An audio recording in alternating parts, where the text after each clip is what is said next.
aujourd'hui on se retrouve pour une toute nouvelle vidéo. Nouvelle vidéo où on va faire quoi tout simplement? Nouvelle vidéo déjà où on va vous montrer la mise en eau, où c'est qu'elle en est. Et on va monter tout ce qui est filtration, voilà. Et on va vous parler brièvement de l'entretien de votre piscine tout au long de la saison ou bien même de l'année. Donc voilà, donc on commence, on va, je vais, hop, vous filmer ça. Voilà, donc vous pouvez voir l'eau, donc là elle est à peu près à quoi, 1,10 m? 1,10 m, voilà. Maintenant je vais vous montrer donc le phénomène que j'avais dit, comme quoi c'était très... Ah. Si, t'inquiète. Donc vous voyez, ça peut vous faire très peur. Sauf que en réalité, dès que l'eau va monter à peu près à la ligne d'eau, donc ici, ça va repousser et donc elles vont finir à peu près comme ça. Vous voyez? Donc voilà.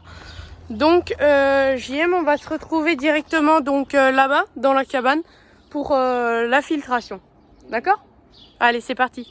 Donc on est dans la deuxième partie de la vidéo. Donc tout d'abord je vais vous montrer donc quelque chose d'autre. Voilà, je vais vous montrer, hop, juste ici. Voilà, donc vous savez, je vous avais dit que le coin peut-être il coulissait, d'accord?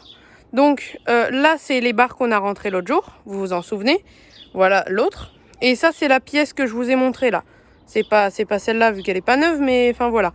Et du coup ça, imaginons si on fait un plongeon là, de là à la et on fait un plongeon, et bien ça va bouger comme ça là. Donc voilà, ça va rentrer et tout pour stabiliser la piscine. Voilà, donc vous pouvez voir le rendu que ça donne. C'est plutôt pas mal. Donc là, je vais vous parler de la filtration. Donc, faut savoir qu'une piscine, il y a l'aspiration et le refoulement, d'accord? L'aspiration, c'est ce qui va aller dans le filtre à sable et donc dans le moteur. Et le refoulement, c'est ce qui va sortir du moteur. Voilà. Faut savoir que nous, notre pompe, elle a une capacité de 10 mètres cubes. C'est-à-dire qu'en 1 heure, elle fait 10 000 litres d'eau. Voilà. Et faut savoir que nous, c'est une 30 000 litres. Donc, si vous êtes bon en maths, en 3 heures, vous avez fait la totalité du bassin. Donc, ici, c'est l'aspiration. Voilà, avec le petit logo. Hop, on peut voir que les flèches, elles rentrent dans la buse. Et ici, c'est le refoulement. Voilà. Alors, donc je vais vous montrer donc ce qui va dans les trous là. Alors, ce qui va dans les trous, c'est cette partie-là, là, juste la partie au-dessus et la partie encore du dessus. Ça vient se mettre ici, de toute façon, je vais le montrer. Ça vient se visser, tout simplement. Et après, on vient y brancher donc le petit robinet. Hop, je vais vous montrer ça. Voilà, qui permet de couper et ouvrir la vanne, avec le tuyau qui va aller, hop, juste ici dans le moteur, dans le filtre à sable, et JM amène le moteur. On se retrouve tout de suite. Alors, on vous explique. Alors, il y a un joint qu'on avait retrouvé dans les affaires, donc qui se mettait juste ici, donc ce qui rentre dans le liner, voilà, comme il peut le faire Jean-Marie. Et donc on l'a pas retrouvé. Et donc on s'est rappelé qu'on avait acheté donc à Zai. Voilà, donc c'est un lot de joints. Parfait, rapproche un peu. On a acheté le paquet. Voilà le paquet. Donc voilà, ça se constitue de plusieurs joints. Hop. Et donc nous, voilà. Hop. Ça va être votre buse de sortie. Et donc le joint qu'on n'avait pas, c'est celui-là. Voilà, tout simplement. Et donc là-dedans, il y a de tout, tu vois. C'est Intex. Hop, la référence est juste là si vous voulez. Et donc c'est bien pratique. Hop, la référence des anneaux. Et donc voilà. Hein, Jean-Marie, c'est bien pratique. C'est pratique. C'est pratique, voilà. Parce que quand Jean-Marie perd un joint. Non. Si. Quand Jean-Marie perd un joint. Quand tout team range mal. Oui, bon. Bref, quand un de nous deux ou un de nous trois range mal, et bien forcément ça finit comme ça. Voilà, faut pas être surpris. Voilà, tout simplement. Donc là, on va attendre que Jean-Marie ne dépêche surtout pas pour pouvoir nous mettre le joint. Non, je rigole. Donc voilà, donc là, je vais vous filmer la deuxième la deuxième sortie, le refoulement, pardon. Et donc voilà. Donc, je tourne la caméra et à tout de suite. Bon, en fait, le joint, il était dessus. Il est là. Voilà. Théoti m'avait tellement bien rangé qu'en fait, il était déjà dessus. Voilà. C'est normal. Mais bon, JM, il n'a pas vu. Donc, voilà. Voilà. Donc là, on a monté le premier comme vous avez pu le voir. C'est conseillé de mettre de la graisse quand vous faites ce montage-là. Nous, honnêtement, on n'en met pas. Alors, ça peut sécher les joints, mais on n'en met pas. On n'en a jamais mis. La dame à qui on l'avait acheté, vu qu'on l'a acheté d'occasion, elle en avait mis. Nous, pas. Donc, voilà. Voilà. Mais le kit de joint, il est quand même pratique. Hein, parce que là, imaginons Jean-Marie l'avait vraiment perdu parce qu'il ne range pas ses affaires. Et bien là, c'était pratique. Faut savoir aussi que je ne vous l'ai pas dit, mais un liner, c'est constitué de plusieurs épaisseurs, ce qui est très important. Et donc, il y a des coutures pour rejoindre par exemple, le logement des barres et le liner qui retient l'eau. Et donc, il y a des coutures, ce qui peut parfois être problématique si ça vient à se découdre. Et donc, vous aurez forcément une fuite. Voilà, à faire très attention. Si vous avez une fuite, il existe des kits de réparation. Donc voilà. Voilà, on vise bien. Ce qui est important aussi, vous allez le voir tout à l'heure, c'est que les tuyaux là, que vous avez vu tout à l'heure, ils vont aller à la pompe. Et il faut les remplir d'eau. Je vous explique pourquoi. Parce que sinon la pompe elle va prendre l'air et une pompe ça déteste prendre l'air et donc il faut remplir le tuyau quand vous avez tout bien fait, il faut le remplir jusqu'à ce que ça déborde de l'autre côté. Donc vous le remplissez à l'aspiration, ça déborde au refoulement et donc tout le monde est content, la pompe est contente, donc c'est le principal. Et tant qu'elle ne meurt pas, voilà. Donc là on nettoie le joint avec un mouchoir différent, voilà. C'est quoi? Il y en avait un, c'était un mouchoir pour s'essuyer, l'autre le nez? Non? Oui. Ouais, c'est ça. Voilà, donc il met le joint, hop, il le met à l'intérieur de la piscine. Hop, ça ressort. Et aussi, il y a quelque chose là qui dépasse, il y a un trou ici, là. Et qu'il n'y a pas sur l'autre, c'est donc le refoulement, vous savez, comme dans les spas, là où vous mettez votre dos là, et que ça fait du bien parce qu'il y a plein d'eau qui vient là. Et bien là, c'est une purge d'air. Vu que si tu enlèves pas le bouchon de cette purge d'air, en gros, il n'y a que de l'eau qui va ressortir. Alors que là, ça fait un petit peu jacuzzi qui est tuning, tu vois. Donc voilà. Donc là, on vient mettre la bague. Sans forcer, voilà, c'est du plastique, ça a pris le soleil, la lune, Pokémon. Donc, on force pas, tout en délicatesse. Hein, Jean-Marie? Tout en délicatesse. Sinon, voilà, faut serrer, mais pas trop fort. Juste histoire de serrer, et si ça fuit, tu viendras resserrer par la suite. Voilà. Hop. Maintenant, on vient mettre le petit tuyau. Hop.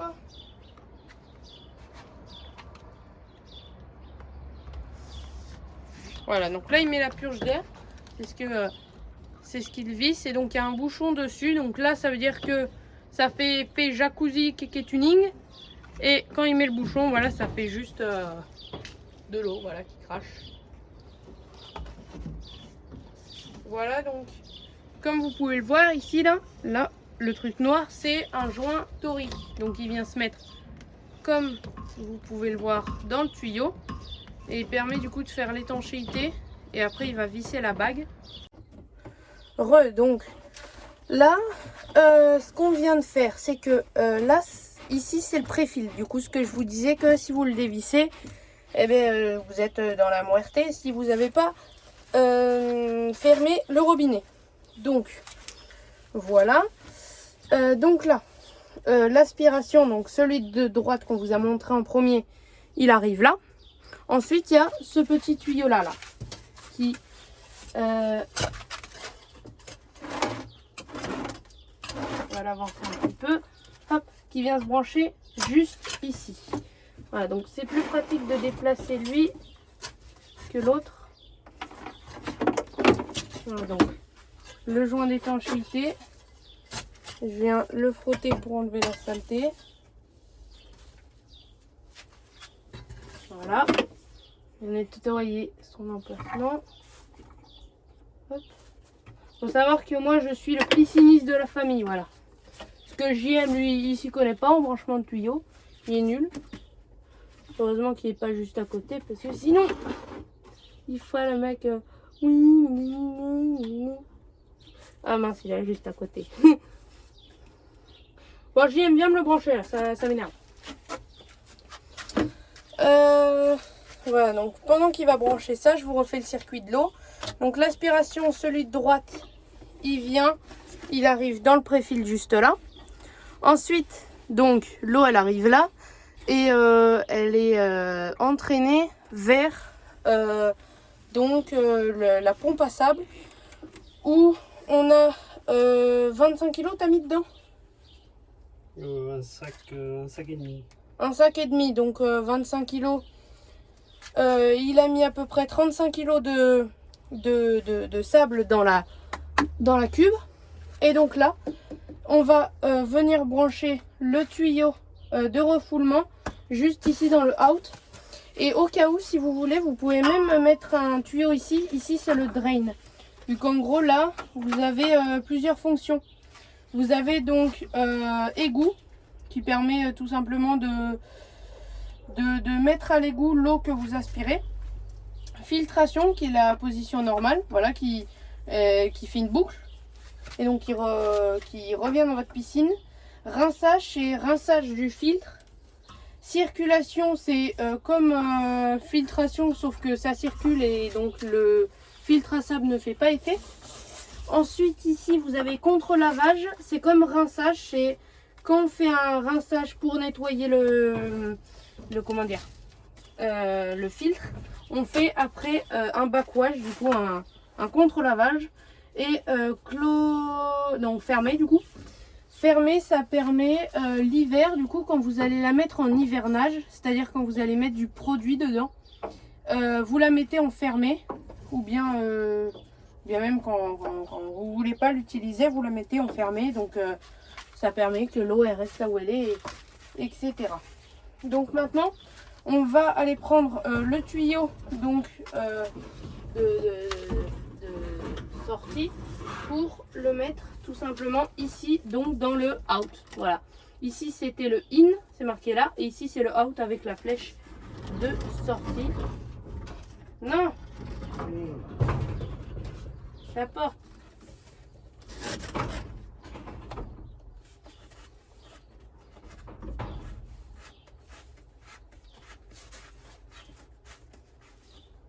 Voilà, hop, on va pas serrer trop fort. Et donc là, ce qu'on va faire, c'est qu'on va aller chercher la pompe du puits pour pouvoir mettre de l'eau dans l'aspiration pour qu'elle ressorte au refoulement. Ça veut dire qu'on aura rempli donc le moteur et la cuve de sable. Et voilà ce que j'ai dit. Quand vous partez en vacances, vous pouvez mettre une minuterie. Voilà, normalement vous avez une sur votre machine à laver. Ça permet que quand vous n'êtes pas là, vous programmez une heure et donc elle démarre à une heure précise la pompe et elle s'arrête à une heure précise. Par exemple, si tu veux la faire tourner de 6 h du matin pour embêter ton voisin à 10 h du soir, tu peux avec ça. Et donc, il y a une minuterie sur la pompe. Il y a une minuterie directement sur la pompe. Oui. Mais voilà, vous pouvez prendre aussi une minuterie externe. Voilà. Aussi, ici, il y a donc ce qu'on appelle une purge à air, c'est-à-dire que quand vous avez de l'air dans le circuit, ce qui va sûrement se passer, on va allumer la pompe et on va ouvrir ça pour que l'air sorte et on revisse. Voilà. Donc voilà, ça on le fera que quand la piscine sera un peu plus haute. Donc voilà, je crois que j'ai tout dit. Sur le temps de filtration qu'il faut la laisser, la piscine, pour l'entretien, je vais vous le dire maintenant. C'est 13 heures de filtration qu'il faut la laisser. En fait, ce qu'il faut faire pour la laisser, c'est que vous prenez sa température, d'accord, imaginons si elle est à 24, vous divisez par 2 et ça fait l'heure de filtration à laquelle elle doit tourner. Donc vous avez compris, normalement, si votre piscine est à 28 degrés, elle devra tourner 14, c'est ça. Et donc si votre piscine est à 24 degrés, ce qui est plus souvent le cas, elle doit tourner 12 heures. Voilà. Voilà, donc là tout ce qu'on vient de faire, c'est qu'on vient de débrancher le tuyau du robinet qui était donc à l'aspiration. On va mettre de l'eau dedans. Comme ça va venir jusque là. Mais juste avant, ce qu'on va faire, c'est que on va refermer le pré-filtre. Voilà. Hop. Comme ça, on va fermer la purge d'air. Voilà, il faut savoir qu'il y en a deux. Il y en a une en dessous aussi. Elle est là. Voilà. Et il y en a une aussi sur le filtre à sable. Tout est bon. Et donc là, JM va mettre l'eau. Et donc, on va la voir circuler normalement dans le pré-filtre. Hop, voilà.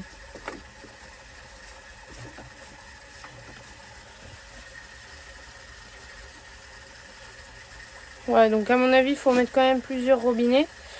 JM n'a pas voulu qu'on mette l'eau du puits parce qu'il y a des bactéries, ce qui est logique, mais bon, c'est plus pratique. Ah, voilà. Normalement, vous la voyez, l'eau.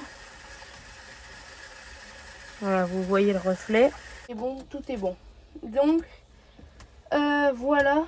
Je vais vous parler vite fait de la filtration et je vais vous montrer quelques produits. Et après, donc, la vidéo sera terminée. Donc, voilà. Donc on se retrouve tout de suite, je vais vous montrer les produits qu'il faut utiliser. Donc on est dans la dernière partie de la vidéo où tout simplement ça porte sur l'entretien et 2-3 trucs que j'ai envie de vous montrer qui se rapportent aussi à l'entretien de la piscine. Donc comme je vous ai dit, la piscine, il faut qu'elle tourne la moitié de sa température, c'est-à-dire 26 degrés, 13 heures. Donc là, c'est ce que je vous ai parlé tout à l'heure, le minuteur. Voilà. Donc là, vous le mettez sur minuteur. Vous mettez les lamelles au-dessus.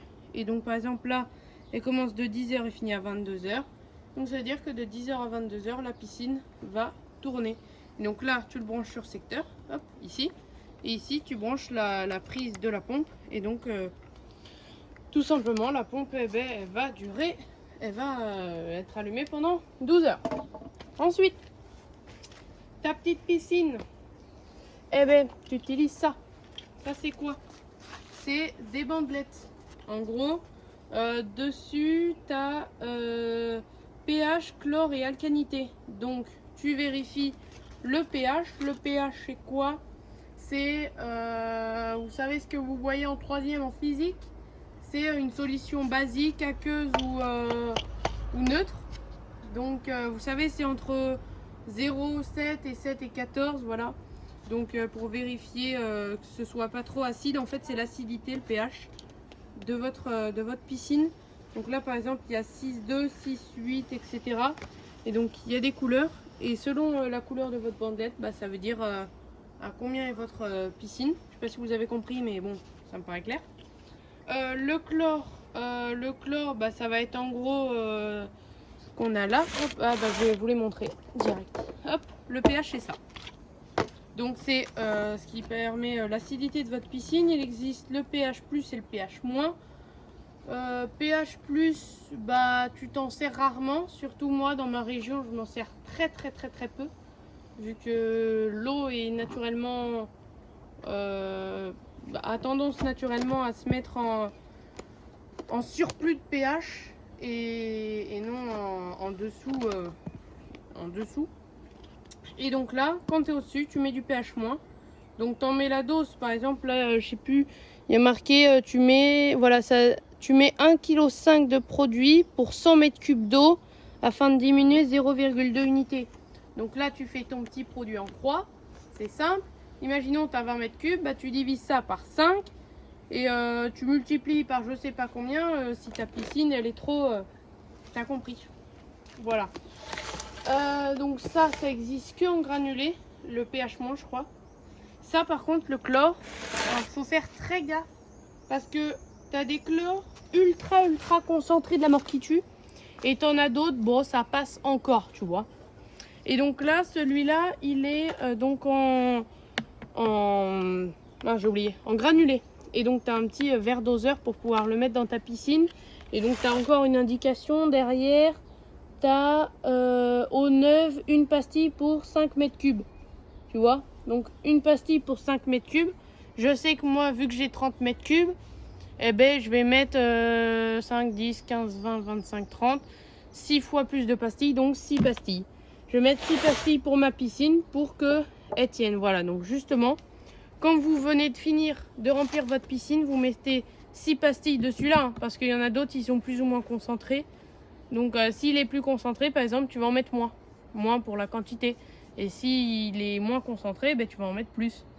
Mais généralement, les bons chlores qui coûtent entre guillemets cher, de bonne qualité, ils sont plus concentrés, donc tu mets moins de pastilles.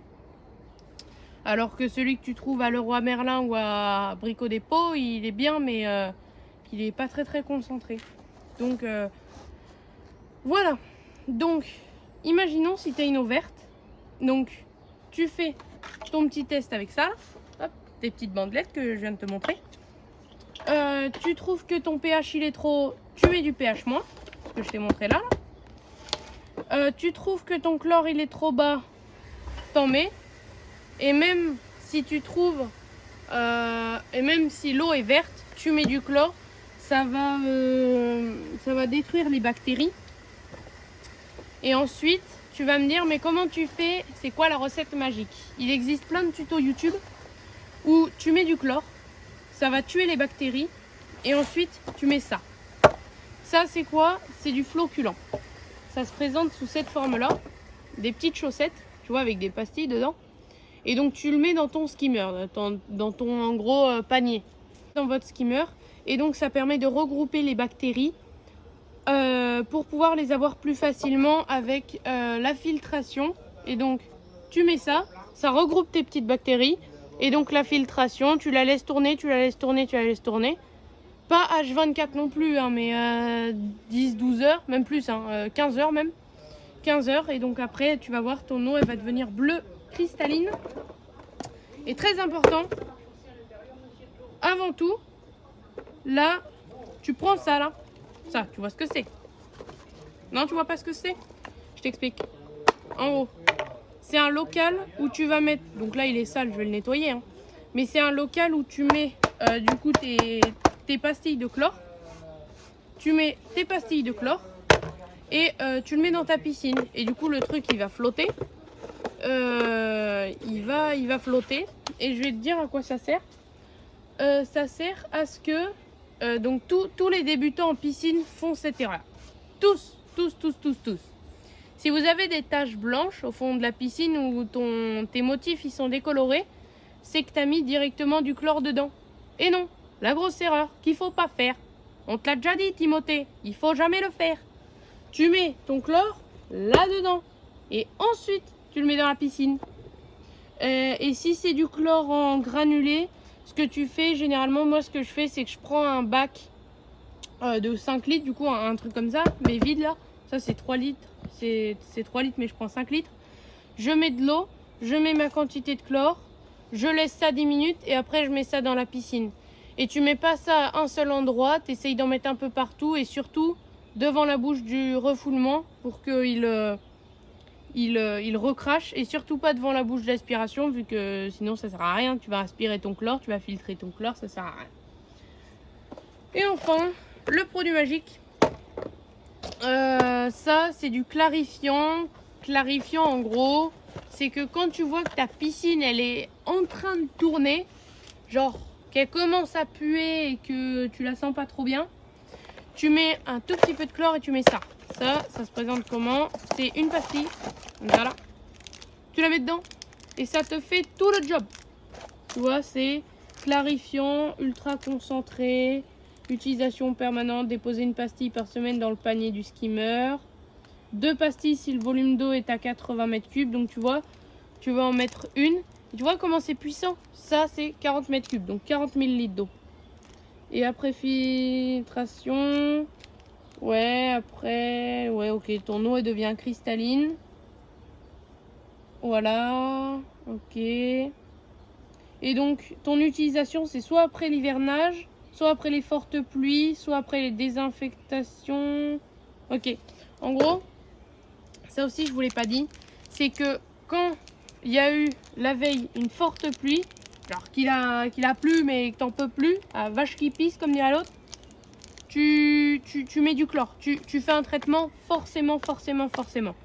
Tu regardes sur YouTube ou quoi, mais généralement tu mets ça ou du chlore et t'as juste ton pH moins. Enfin, tu fais gaffe, mais surtout quand il fait très chaud et que il a plu et que t'es beaucoup à aller dans ta piscine. Moi j'ai fait l'arnaque une fois.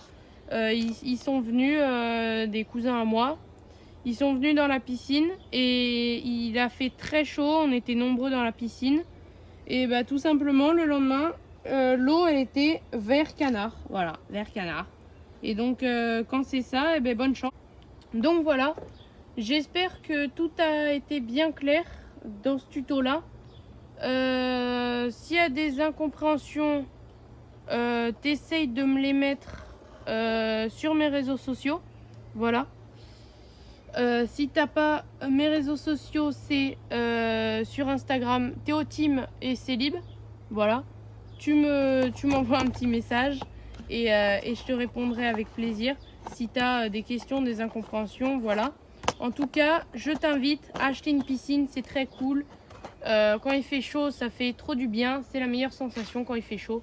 Donc voilà, c'est beaucoup mieux que d'être chez soi avec les volets fermés ou bien de mettre la clim ou tout ce que tu veux. Tu prends une piscine, t'es trop bien.